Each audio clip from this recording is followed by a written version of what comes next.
ദേവത, അമ്മ തുടങ്ങിയ പദങ്ങൾ കൊണ്ട് മഹത്വവൽക്കരിക്കപ്പെട്ടതാണ് ഇന്ത്യൻ സ്ത്രീത്വം. നമുക്കതിൽ അഭിമാനിക്കാം. എന്നാൽ പാതിവൃത്യത്തിന്റെയും പരിശുദ്ധിയുടെയും ഒക്കെ പദങ്ങൾ കൊണ്ട് മറയ്ക്കുന്നത് സെക്ഷൽ ബീയിങ് എന്ന നിലയ്ക്കുള്ള സ്ത്രീയുടെ വ്യക്തിത്വത്തെ തന്നെയാണ്. ഇതിന് ചരിത്രപരവും സാംസ്കാരികവുമായ പല കാരണങ്ങൾ കണ്ടേക്കാം. എന്നാലും തൊട്ടുകൂടാത്തവരും തീണ്ടിക്കൂടാത്തവരും ഒക്കെ നമ്മുടെ സമൂഹത്തിൽ നിന്നും ഇല്ലാതായിട്ടും ചീത്തയായവളും നശിപ്പിക്കപ്പെട്ടവളും ഒക്കെയായിട്ട് സ്ത്രീ ഇന്നും ജീവിക്കുകയാണ്. സ്ത്രീകൾക്ക് വേണ്ടിയുള്ള സീരിയലുകളിലും സിനിമകളിലും ഒക്കെ തന്നെ ഇത്തരം പദങ്ങളുടെ ആധിക്യം തന്നെയുണ്ട്. ഇത്തരം ഒരു പ്രവണത ഇത് സ്ത്രീയുടെ ലൈംഗിക വ്യക്തിത്വത്തിനെതിരെയുള്ള ഒരു പ്രവണതയാണെന്ന് സ്ത്രീകളെങ്കിലും മനസ്സിലാക്കിയിരുന്നെങ്കിൽ. ലൈംഗിക പ്രശ്നങ്ങൾക്ക് ചികിത്സ തേടിയെത്തുന്നവരിൽ നല്ലൊരു പങ്കും ശീഘ്രസ്ഖലനം എന്ന പ്രശ്നവുമായി വരുന്നവരാണ്. രതിസുഖസാരയിലേക്ക് വരുന്ന ഒരുപാട് കത്തുകളും ഇതേ പ്രശ്നത്തെപ്പറ്റി തന്നെയുണ്ട്. എന്നാൽ അതിൽ നിന്ന് വ്യത്യസ്തമായി സ്ഖലനം നടക്കാത്തതുകൊണ്ട് കുട്ടികളുണ്ടാവാത്ത അവസ്ഥ, അതും വിവാഹിതരായി 8 വർഷമായിട്ടും ഭാര്യയ്ക്ക് ഗർഭം ധരിക്കാനാവാത്ത ഒരവസ്ഥ ഉണ്ടാകുമെന്ന് പറഞ്ഞാൽ നിങ്ങൾക്ക് വിശ്വസിക്കാനാവുമോ? അത്തരം ഒരു കേസാണ് ഇന്നത്തെ എപ്പിസോഡിൽ നമ്മൾ ചർച്ച ചെയ്യുന്നത്. അനുവും സീതയും ഇവിടെ എത്തിയിട്ടുണ്ട്. അവർ വിവാഹിതരായിട്ട് 8 വർഷമായി. അവരുടെ പ്രശ്നം എന്താണ് എന്ന് നമുക്കൊന്ന് ശ്രദ്ധിക്കാം. അനുവിന്റെ വിവാഹം കഴിഞ്ഞിട്ട് എത്ര വർഷമായി? 8 വർഷം. 8 വർഷം കഴിഞ്ഞു. കുട്ടികളൊന്നും ആയിട്ടില്ല. എന്താ അനുവിന്റെ വിഷമങ്ങൾ എന്താണെന്ന് പറയാമോ ഞങ്ങളോട്? വിവാഹം കഴിഞ്ഞു കുറച്ച് ആദ്യമേ കുട്ടികൾ വേണ്ട എന്നുള്ള ഒരു രീതിയിലായിരുന്നു ആദ്യം കുറച്ചാള്.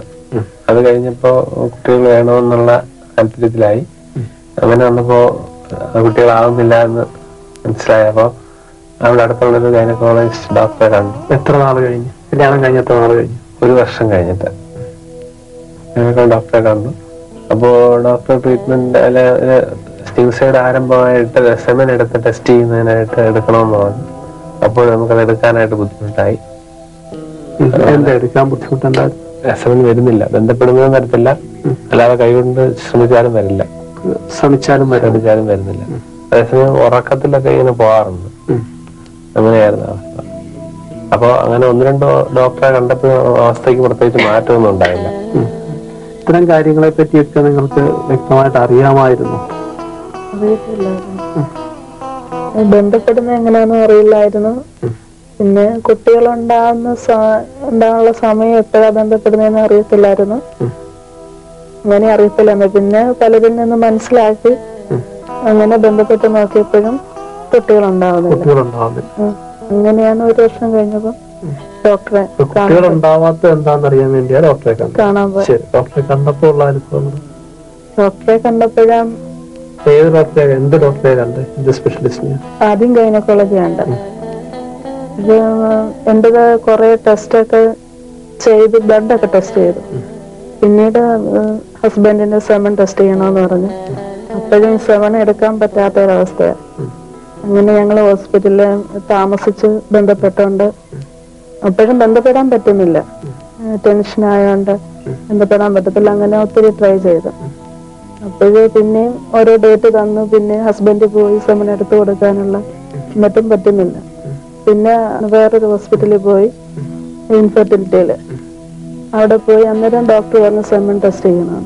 അങ്ങനെ ഒത്തിരി ട്രൈ ചെയ്തിട്ടും പറ്റാത്തപ്പം ഡോക്ടർ പറഞ്ഞു ഇനി നിങ്ങൾക്ക് സെമൻ എടുത്ത് ഹസ്ബൻഡിന്റെ സെമൻ എടുത്ത് ടെസ്റ്റ് ചെയ്ത് കുട്ടികളുണ്ടാവാൻ പാടാം.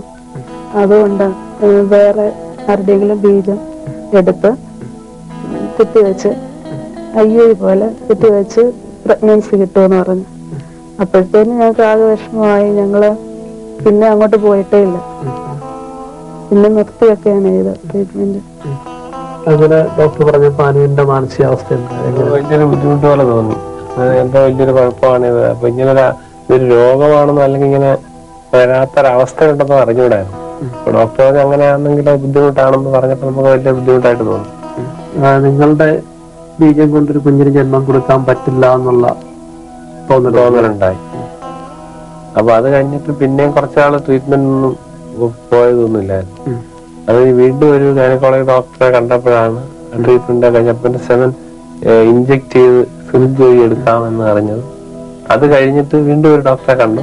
അപ്പൊ ഡോക്ടർ പറഞ്ഞു ഒരു വൈബ്രേറ്ററൊക്കെ വെച്ച് ശ്രമിച്ചു നോക്കി, അങ്ങനെയൊന്നും പറ്റിയില്ല. അപ്പൊ പിന്നെ ഡോക്ടർ പറഞ്ഞത് സൈക്കോളജിക്കലായിട്ടുള്ള എന്തോ സൈക്യാട്രിക് പ്രോബ്ലം ആണ്, അങ്ങനെയാണെങ്കിൽ മനഃശാസ്ത്രജ്ഞനെ കാണാനായിട്ട് പറഞ്ഞു. സൈക്യാട്രിസ്റ്റിനെയാണ് കണ്ടത്. പക്ഷെ അത് ആ ഡോക്ടർ പറഞ്ഞത് ഇങ്ങനൊരു അവസ്ഥ ഉണ്ടെന്നാണ് പറഞ്ഞത്. ഇങ്ങനെ സെവൻ വരാത്തൊരവസ്ഥ ഉണ്ട് എന്ന് പറഞ്ഞു.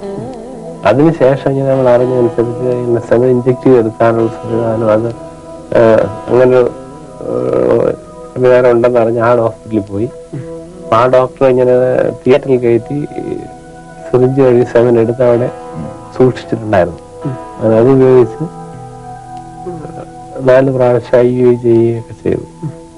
അനുവിന് ഇങ്ങനെ ഇത് വരാനുള്ള എന്തെങ്കിലും കാരണങ്ങളുണ്ടോ?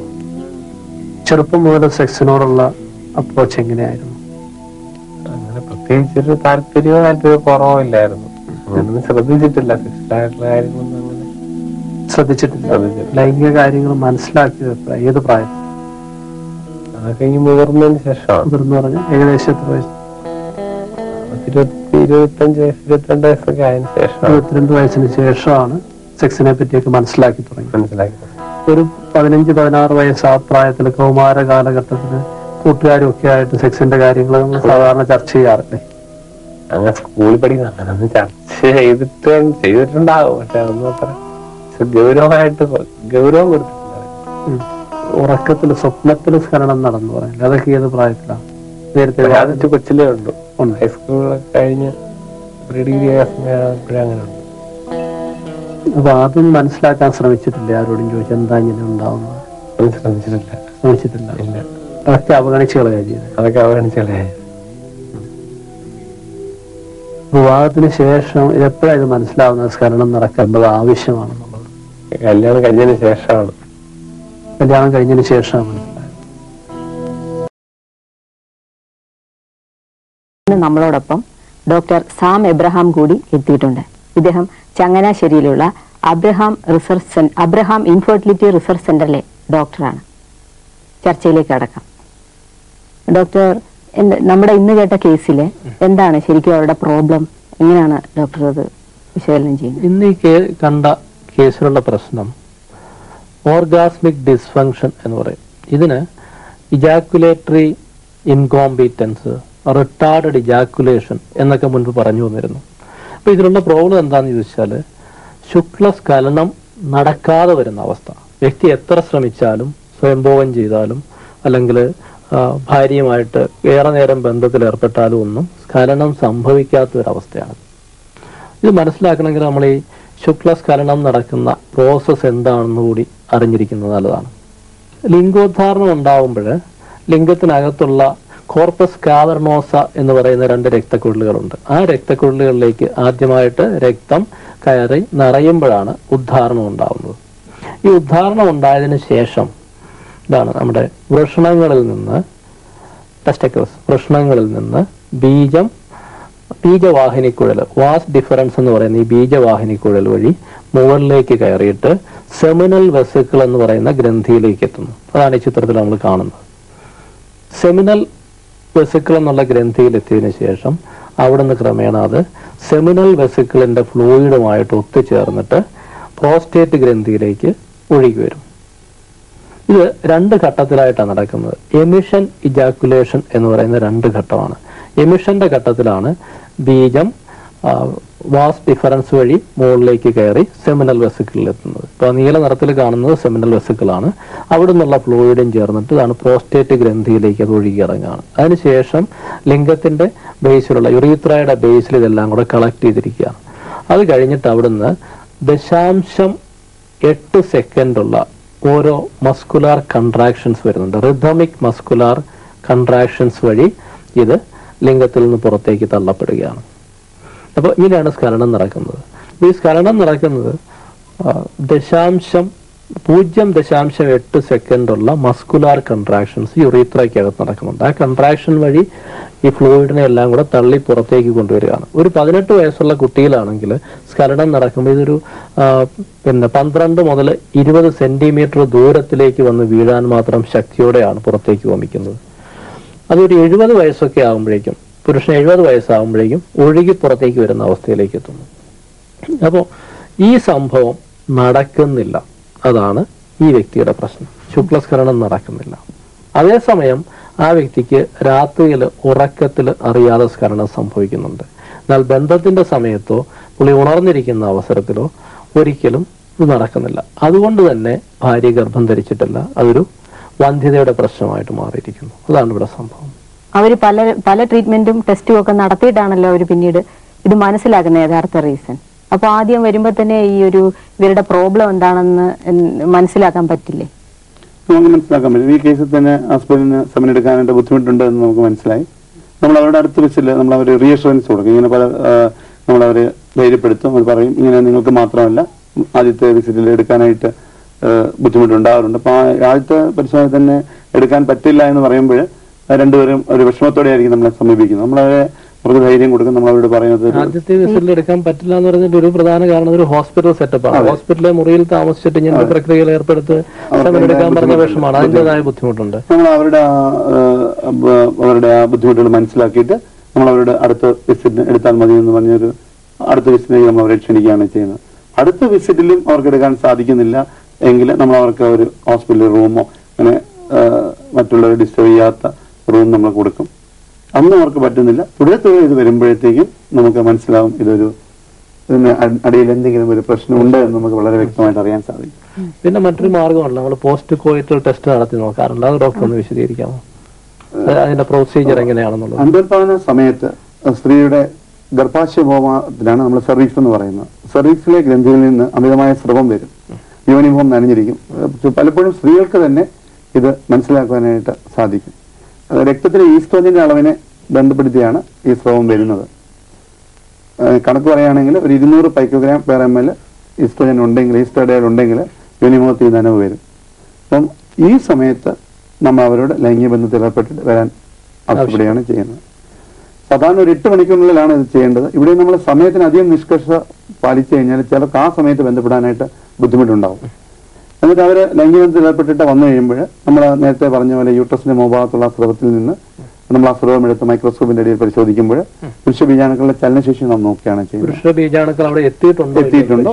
പുരുഷ ബീജാണുക്കൾ എത്തിയിട്ടുണ്ടോ, അതിന്റെ ചലനശേഷി എങ്ങനെയാണ്, അവിടെ പഴുപ്പുണ്ടോ, ഈ കാര്യങ്ങൾ. അല്ല, അവിടെ പുരുഷ ബീജം പിന്നെ യൂണിയുടെ ഉള്ളിൽ പ്രവേശിച്ചിട്ടില്ല എങ്കിൽ അതിനർത്ഥം ഈ മനുഷ്യന് സ്ഖലനം നടന്നിട്ടില്ല എന്നാണ്. സ്ഖലനം നടന്നിട്ടില്ല എന്ന് എപ്പോഴും വേണമെന്നില്ല. അല്ലെങ്കിൽ ഉള്ളിൽ പോയിട്ടില്ല, ഉള്ളിൽ എത്തിയിട്ടില്ല. അതിന് കാരണം എന്തെങ്കിലും അങ്ങനെയാണത്. ശരി. അപ്പൊ ഈ വ്യക്തി പല സ്ഥലങ്ങളിലും ട്രീറ്റ്മെന്റിന് പോയിട്ടുണ്ട്. അതിനുശേഷം പിന്നെ ഒരു ഇൻഫെർട്ടിലിറ്റി ക്ലിനിക്കിൽ നിന്ന് IUI എന്ന് പറഞ്ഞ ഒരു രീതി ചെയ്തതായിട്ട് പറയുന്നു. അതുകൂടെ ഒന്ന് വിശദീകരിക്കാമോ?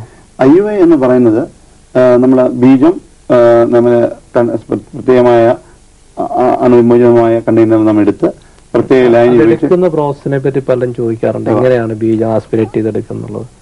IUIക്ക് നമ്മൾ എപ്പോഴും ബീജം ആസ്പിറേറ്റ് ചെയ്യാറില്ല.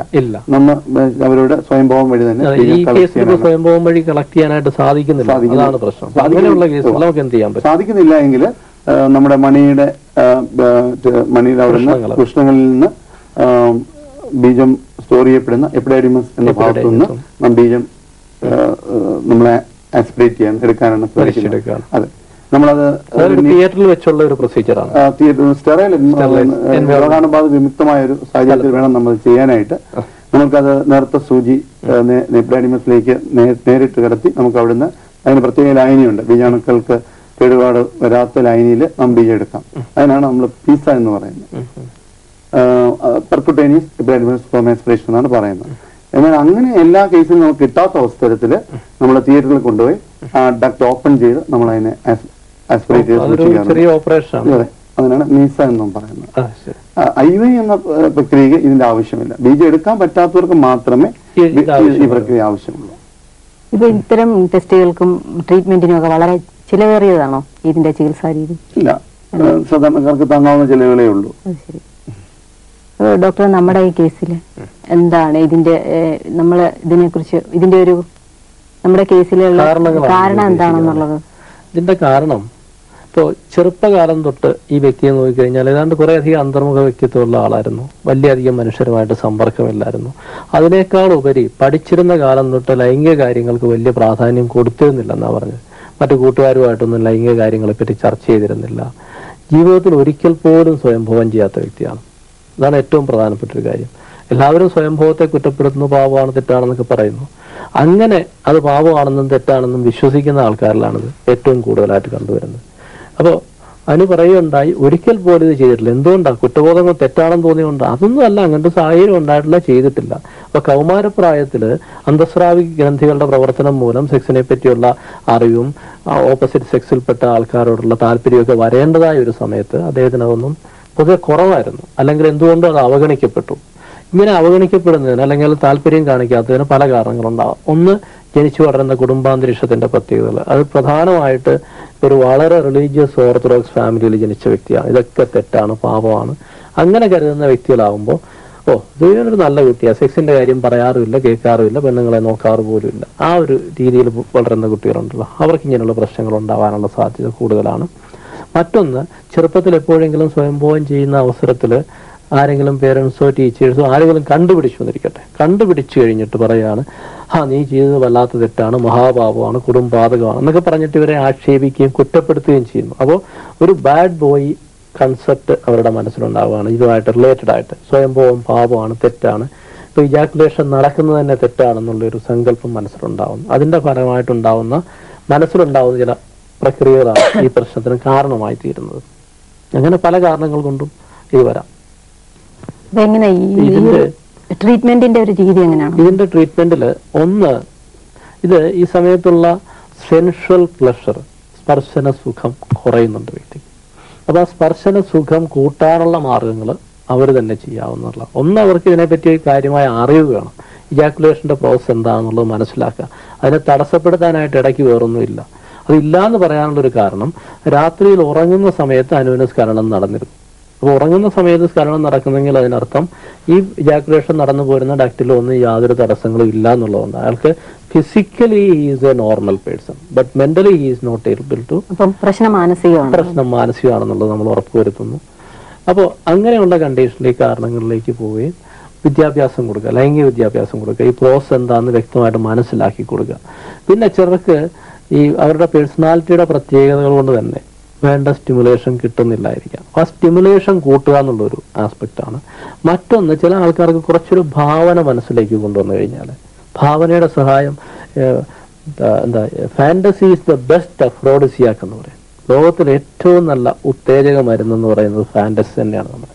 അപ്പൊ അത്തരം ഭാവനകൾ മനസ്സിലേക്ക് ഈ സമയത്ത് കൊണ്ടുവന്നാൽ ഒരുപക്ഷെ ഇജാക്കുലേഷൻ അത് സഹായിക്കാറുണ്ട്. പിന്നെ ഈ ചില കുറ്റബോധങ്ങളോ അല്ലെങ്കിൽ ഇതൊക്കെ പാപമാണെന്നുള്ള തെറ്റ്, ആ ചിന്തകൾ മനസ്സിലേക്ക് വരികയാണെങ്കിൽ അതിൽ നിന്ന് അറ്റൻഷനെ ഡിസ്ട്രാക്ട് ചെയ്യാനുള്ള ചില ടെക്നിക്സ് യൂസ് ചെയ്യുക. ഇതൊക്കെ അവർക്ക് സ്വയം ചെയ്യാവുന്ന കാര്യം ഞാൻ പറയുന്നു. ഒരു ട്രീറ്റ്മെന്റിന് മുമ്പായിട്ട് സ്വയം ചെയ്യാവുന്ന കാര്യങ്ങളാണ് പലതും. അതൊക്കെ വിജയിക്കുന്നില്ലെങ്കിൽ നമ്മൾ ട്രീറ്റ്മെന്റ് ഉണ്ട്, സെക്സ് തെറാപ്പിയിലെ പല ടെക്നിക്സ്, അതിലൊക്കെ നമ്മൾ ചെയ്യുന്ന ഈ കാര്യങ്ങൾ പഠിപ്പിച്ചു കൊടുക്കുക. പ്രധാനമായിട്ട് സെക്ഷുവാലിറ്റി എഡ്യൂക്കേഷനും ക്രമേണ ഗ്രാജുവലി ഈ ബന്ധത്തിലേക്ക് എത്തുന്ന കാര്യങ്ങൾ. പിന്നെ ചില കേസുകളിൽ ഹിപ്നോസിസിൽ സിസ്റ്റമാറ്റിക് ഡീസെൻസിറ്റൈസേഷൻ എന്ന് പറഞ്ഞിട്ട് ഇതിനോടുള്ള ഭയോൽക്കണ്ടയൊക്കെ മാറ്റാനുള്ള ട്രീറ്റ്മെന്റ്, അങ്ങനെ പലതും ഇൻകോർപ്പറേറ്റ് ചെയ്യാറുണ്ട്. അത് ഓരോ വ്യക്തിയുടെയും പ്രത്യേകതകൾ മനസ്സിലാക്കി ആ വ്യക്തിക്ക് വേണ്ടിയിട്ടൊരു തെറാപ്യൂട്ടിക് പാക്കേജ് നമ്മൾ നെയ്തെടുക്കണം. അങ്ങനെയാണെങ്കിൽ മാത്രമേ അത് വിജയിക്കൂ. ഇൻഫെർട്ടിലിറ്റിയുടെ പ്രോബ്ലംസുമായിട്ട് ബന്ധപ്പെട്ട പല കത്തുകളും നമുക്ക് ലഭിച്ചിട്ടുണ്ട്. അവയ്ക്ക് ഡോക്ടർ സാം തന്നെ മറുപടി പറയും. ആദ്യത്തെ കത്ത് ഞാൻ വായിക്കാം. 1.5 വർഷമായി വിവാഹം കഴിഞ്ഞിട്ട് കുട്ടികളൊന്നുമില്ല. അവരുടെ കത്താണ്. അതില് ഭർത്താവാണ് കത്തെഴുതിയിരിക്കുന്നത്. 11 കൊല്ലം മുമ്പ് അയാൾക്ക് 11 കൊല്ലം മുമ്പ് ഒരു വൃഷണത്തിന് പഴുപ്പ് വന്നിട്ട് ഒരു വൃഷണം നീക്കം ചെയ്തിരുന്നു എന്ന് പറയുന്നുണ്ട്. അപ്പൊ അതാകുമോ ഇത്തരം കുട്ടികൾ ഉണ്ടാവാതിരിക്കാനുള്ള കാരണം എന്ന് ചോദിച്ചിട്ടുണ്ട്. അതിനെക്കുറിച്ചാണ് സംശയം ചോദിച്ചിരിക്കുന്നത്. ഒരു പ്രശ്നം നീക്കം ചെയ്ത എന്നുള്ള അത് വളരെ പ്രധാനമാണ്. അങ്ങനെയുള്ളവരുടെ ആന്റിബോഡിയുടെ പ്രവർത്തനം കൂടുതലായിട്ട് കാണുന്നുണ്ട്. ഈ ആന്റിബോഡിയുടെ പ്രവർത്തനം മറ്റേ പ്രശ്നത്തിന്റെ പ്രവർത്തനത്തെ ബാധിക്കാം. അത് തന്നെ പുരുഷവന്ധ്യതയുടെ കാരണമാകാം. അപ്പൊ ഇവിടെ ക്ലിയർ ആയിട്ട് അത് തന്നെയാണ് കാരണമെന്നാണോ ഡോക്ടർ പറയുന്നത്? മാത്രം പറയാൻ ആവാം. പക്ഷെ എന്താ നമുക്ക് പരിഹാര മാർഗം എന്തെങ്കിലും നമ്മളെ കേസുകളിൽ ചെയ്യാനുണ്ടോ? നമ്മള് ശുക്ല പരിശോധന ചെയ്യുക, ഹോർമോണിന്റെ അളവ് എന്നുള്ളത് നോക്കുക, മണിയുടെ ചുറ്റും ഞരമ്പ് തടിച്ചെടുപ്പുണ്ടോ അങ്ങനെയുള്ള കാര്യങ്ങൾ നോക്കുക. ഹോർമോണിന്റെ അളവ് കുറവാണെങ്കിൽ ഹോർമോൺ തെറാപ്പി. ആന്റിബോഡിയുടെ പ്രവർത്തനം കൂടുതലാണെങ്കിൽ കൂടുതലാണെങ്കിൽ സ്റ്റീറോയിഡ് അടങ്ങിയ ഗുളികൾ കൊടുത്ത് ആന്റിബോഡിയുടെ പ്രവർത്തനം നമുക്ക് കുറച്ചതിന് ശേഷം അവർക്ക് പ്രത്യുൽപാദന ശേഷി തിരിച്ചു കിട്ടാം അല്ലെ? തിരിച്ചു കിട്ടാം. അടുത്ത കത്ത് നോക്കാല്ലേ. 38 വയസ്സുള്ള ഒരു വിവാഹിതന്റെ കത്താണ്. വിവാഹം കഴിഞ്ഞിട്ട് 4 വർഷത്തോളമായി. ഭാര്യയ്ക്ക് 27 വയസ്സുണ്ട്. ഇദ്ദേഹം ഗൾഫിലാണ് ജോലി ചെയ്യുന്നത്. കുട്ടികൾ ഉണ്ടായിട്ടില്ല ഇതുവരെ. പല ടെസ്റ്റുകളും നടത്തിയിട്ടുണ്ട്. ഡോക്ടേഴ്സ് പറയുന്നത് 2 പേർക്കും ഒരു കുഴപ്പമില്ലാണ് എന്നാണ്.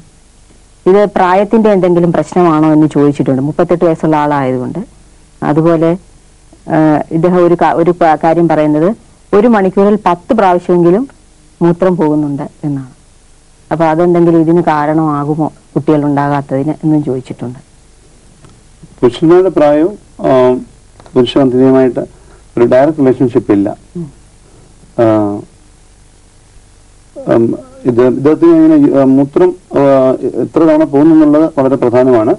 ഡയബറ്റീസിന്റെ ഇല്ല എന്നുള്ള ഉറപ്പുവരുത്തണം. മൂത്രത്തിന്റെ അളവിനെ നിയന്ത്രിക്കുന്ന വാസോപ്രസിൻ അങ്ങനെയുള്ള ഹോർമോണിന്റെ അളവ് നാം നോക്കി ബാക്കി പരിശോധനകൾ അത് ചെയ്യേണ്ടതാണ്. അത് ഡയറക്റ്റായിട്ട് വന്ധ്യതയ്ക്ക് ബന്ധമില്ല. ഏതായാലും ഡീറ്റെയിൽ ആയിട്ട് ആ ഹിസ്റ്ററി നാം പരിശോധിച്ച് അതിന് വേണ്ട ചികിത്സ ചെയ്യേണ്ടതാണ്. 1 മണിക്കൂറിന് ഇടയ്ക്ക് ഒരുപാട് തവണ മൂത്രം ഒഴിക്കുന്നെങ്കിലും എന്തെങ്കിലും അണുബാധ കൊണ്ടായിക്കൂടെ? അണുബാധ കൊണ്ട് വരാം. അണുബാധയും നമ്മൾ ഉറപ്പുവരുത്തേണ്ടതാണ്. സാധാരണ അണുബാധ ഉള്ളപ്പോഴ് വേറെ പനി അങ്ങനെയുള്ള ലക്ഷണങ്ങൾ പറയാറുണ്ട്. അത് മാത്രമായിട്ട് വരാം, സാധാരണയല്ല. കുട്ടികൾ ഉണ്ടാകുന്നില്ല എന്ന പ്രശ്നവും മനസ്സിലൊതുക്കി കഴിയുന്നവരുണ്ട്. പലരും ഡോക്ടറെ സമീപിക്കുന്നവരുണ്ട്. അങ്ങനെ ധാരാളം ആളുകൾ നമ്മുടെ സമൂഹത്തിലുണ്ട്.